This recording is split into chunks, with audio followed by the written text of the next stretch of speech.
Hello guys, magandang araw. Welcome back sa aking channel. So ngayon guys, may papunta kami sa Pure Gold. Napasugod kami nang wala sa oras dahil sa bagyo. Dahil nga wala nang pagkain si Scott. Kaya pupunta kami sa Pure Gold ng madalian. Nagsisimula na po yung hangin at maulan. So ayan. Keep on watching. Maraming salamat po pala sa mga nanonood, to all viewers, subscribers, and followers. Thank you po sa inyong lahat. So ayan guys, samahan niyo po kami kung ano po yung ganap natin for today's video. Bali po ang petsa po niyan ay October 23, 2024. So ayan, nagsisimula na yung maulan at mahangin-hangin.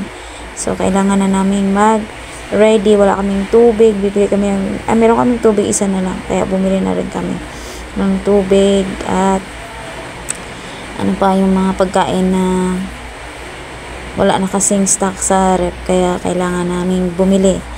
So and then meron po akong mga biniling kaunti para po sa aking munting tindahan, mga kasari.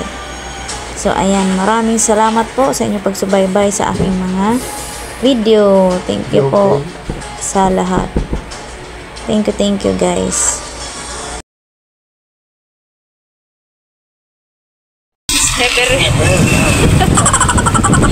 Not bad. Severin.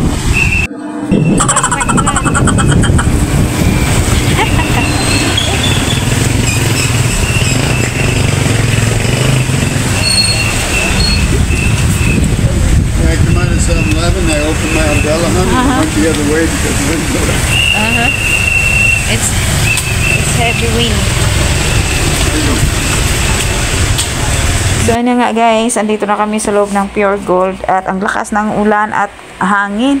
Ang aming payong ay mutik ng tumilaob. Ito may tiklop ng pabaliktad.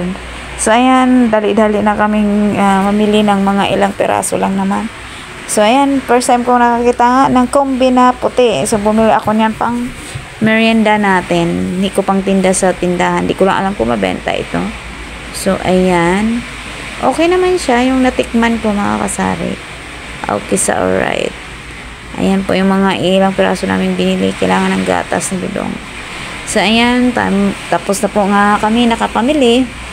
At kami ay mag-ready na naman pa uwi na, mga kasari. So ayan, medyo kumalma ang ulan or ang hangin dito sa oras na to. And then habang kami ay nandito sa water station, ayan, kumalma ng kaunti ang hangin. So ayan yung ganap natin, mga kasari, sa araw na to. Ayan, habang inaantay namin. Ang lakas po ng ulan. Kami ay sumugod sa malakas na hangin. We need a bag of trash. Hindi lang, We're just going to use this box. Is that okay just to use this box? So, ayan guys, lakas ang ulan.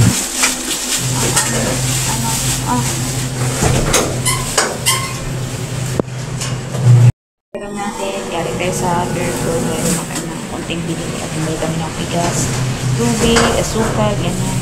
So, na pa kita sa inyo kasi yung pinapark na namin yung e-bike, tiligpit na ng mga anak. So, ayan lang, aming ganap for today sa Baguio.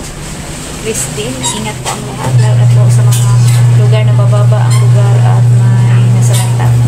Naway okay lang po kayo. Thank you po sa inyo. Thank you sa inyong panonood.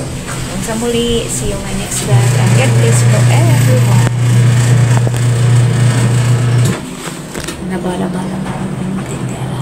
Nagtitinda. Kakari ng ating pananghalian.